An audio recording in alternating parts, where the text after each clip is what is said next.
Bonjour Aurore Berger. Bonjour. Merci d'être avec nous ce matin. Un soldat français a été tué dans une attaque au Kurdistan irakien, une attaque revendiquée par un groupe armé pro-iranien qui avait déjà d'ailleurs menacé les intérêts français en raison de l'arrivée sur place, dans la Méditerranée du porte-avions Charles de Gaulle. Est-ce qu'on peut dire ce matin, Aurore Berger, que la France est de fait entrée dans cette guerre, en tout cas à vos yeux? Déjà, je veux rendre hommage à l'ensemble de nos soldats qui sont engagés. Ils sont plusieurs centaines à être présents en Irak sur des opérations qui sont essentielles de lutte contre le terrorisme, de lutte contre Daesh en particulier. L'un d'entre eux est tombé, 6 autres sont blessés, donc je pense à eux, je pense évidemment à leur famille. Et c'est évidemment... Et je le répète, c'est un groupe armé pro-iranien qui revendique en tout cas cette attaque. Tout à fait, mais c'est la démonstration que le terrorisme, justement, tue. Il a tué sur notre sol et c'est la nécessité aussi pour la France. Quand on préserve ses intérêts, c'est aussi justement d'avoir des soldats qui sont présents pour garantir la protection des intérêts nationaux français. Et la préservation des intérêts nationaux français passe évidemment par la lutte et l'engagement contre le terrorisme. Ensuite, en ce qui concerne le conflit aujourd'hui, la France n'est pas partie prenante de ce conflit. Et ça, je crois que c'est essentiel de le rappeler. La France n'a pas déclenché le conflit qui existe aujourd'hui. La France est présente. Et présente pourquoi? Elle est présente d'abord parce que nous avons 400 000 ressortissants français qui sont présents dans la région. Vous savez que beaucoup d'opérations de rapatriement ont été organisées et vont se poursuivre. La France est aussi présente pour protéger et accompagner ses alliés. C'est le sens de la présence du président de la République à Chypre notamment. Et c'est le sens de la présence de notre porte-avions. Vous rappelez que la France n'est pas partie prenante et n'a pas déclenché ce conflit. Néanmoins, encore une fois, l'un des arguments employé par ce groupe terroriste qui est sans doute, qui est probablement à l'origine de la mort de ce soldat, c'est précisément la présence de la France. Donc, est-ce que vous estimez que, si j'ose dire, cela en vaut la peine? Est-ce que c'est une guerre juste dans laquelle nous ne sommes pas présents, mais nous avons quand même la France a quand même une action, ne serait-ce que par la présence du porte-avions. La France, c'est ce que je vous disais, la présence de la France, c'est 2 raisons.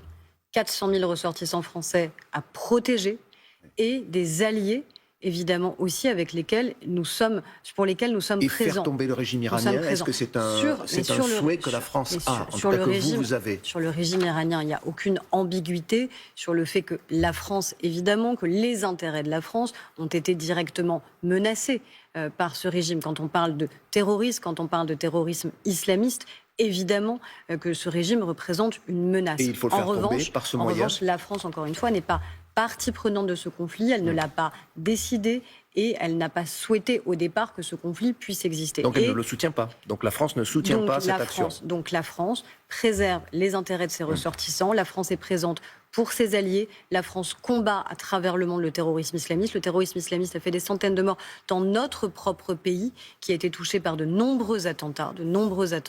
Donc la France, évidemment, préserve ses intérêts nationaux. Aurore Berger, entre autres attributions, votre ministère est chargé de la lutte contre les discriminations.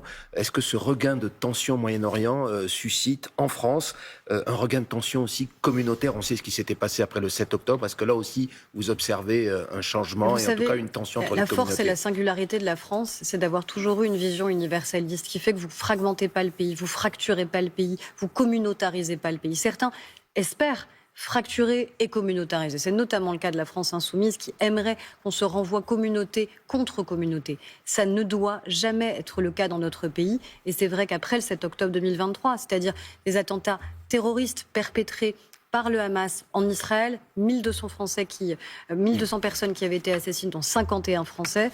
Nous avions subi une vague d'antisémitisme dans toutes les démocraties. Heureusement, on voit que l'antisémitisme recule par rapport au niveau qu'il avait atteint après les attentats du 7 octobre. Il doit continuer évidemment à reculer parce que toute attaque et toute haine antisémite est une atteinte contre la République elle-même, contre la démocratie elle-même. Vous êtes chargé de la lutte pour l'égalité entre les femmes et les hommes. À ce titre, vous étiez aux Nations Unies cette semaine. Vous avez participé au rendez-vous annuel consacré aux droits des femmes dans la foulée de la journée du 8 mars. Est-ce que, vous l'avez écrit dans une tribune, les droits des femmes, c'est un curseur des libertés dans le monde? Est-ce qu'à ce titre, vous estimez, et on revient sur cette question sur l'Iran, puisqu'on se souvient du combat mené par des femmes courageuses là-bas, qu'il faudrait aussi que ce régime tombe pour que les droits des femmes soient améliorés? Et vous savez, le cri de ralliement dans les rues de Téhéran et qui a traversé le monde entier, le premier mot, c'est « femme ». Femme, vie, liberté. Le Femme, vie, premier mot, liberté. c'est femme. Pourquoi ? Parce que ce sont les femmes qui ont été à l'avant-garde de cette révolution. Ce sont les femmes qui, les premières, ont été dans la rue, ont dansé, ont chanté, se sont découvertes, ont retiré leur voile, ont défié un régime au prix de leur vie.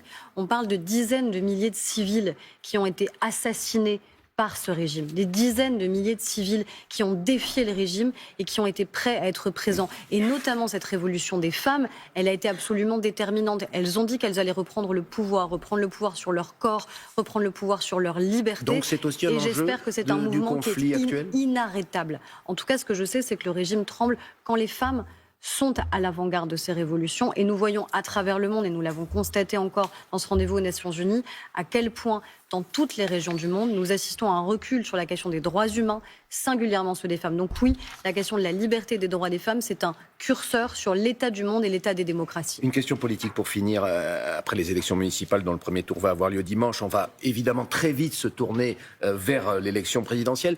Certains sondages placent... Il y a une hypothèse aujourd'hui que le second tour oppose Jean-Luc Mélenchon, le candidat de la France Insoumise, à Jordan Bardella. Est-ce que c'est une hypothèse à laquelle vous croyez ? Première question. Et comment vous comptez l'éviter ? C'est une hypothèse que je combats. Moi, je ne souhaite pas que notre pays n'ait uniquement le choix entre le Rassemblement national d'un côté, la France insoumise de l'autre. Mais pour ça, ça veut dire qu'il ne faut pas que l'élection présidentielle soit confisquée par les ambitions de quelques-uns. Pour ça, ça veut dire qu'il va falloir une candidature unique. Une candidature unique du centre et de la droite. De plus en plus de voix s'expriment pour la primaire. Je me suis exprimée en faveur d'une primaire. Je vois que Gérald Darmanin l'a fait, que Gérard Larcher l'a fait, que Valérie Pécresse le fait, que David Lisnard. Donc ça veut dire qu'il y a de plus en plus de voix qui sont des voix de la raison.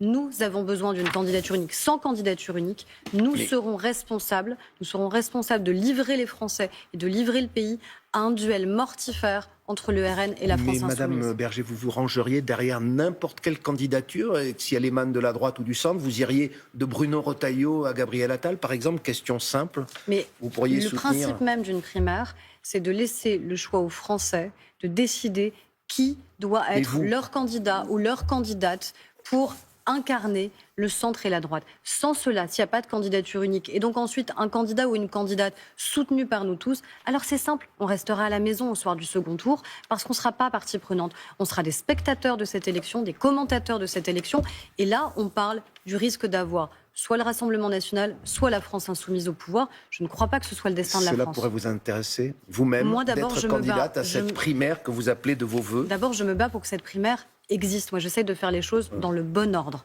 Et le bon ordre, c'est garantir qu'une telle primaire puisse exister avant la fin de l'année. Et ensuite, nous verrons.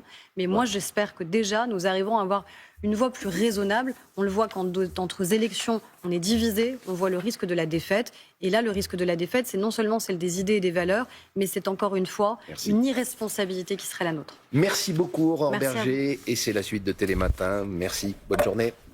Merci à tous les deux et merci à Sophie Charmet pour la traduction en langue des signes.